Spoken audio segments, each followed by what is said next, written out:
actualidad. Necesitamos en verdad a Jesús como la alternativa del cambio para nuestros pueblos. Necesitamos que la gente tenga a Jesús en el corazón y no una religión. Necesitamos que los gobernantes tengan como consejeros a Jesús y no al diablo. Bien. Necesitamos que las televisoras proyecten programas educativos y no basura, que muchas de las veces pervierte la mente de los niños. Perfecto. Por favor, déjeme terminar. Déjeme terminar. ¿Quieren seguir? Sí, bueno, sigue.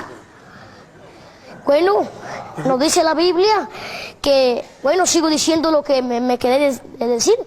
Necesitamos amar más para vivir más. Necesitamos perdonar para que seamos perdonados.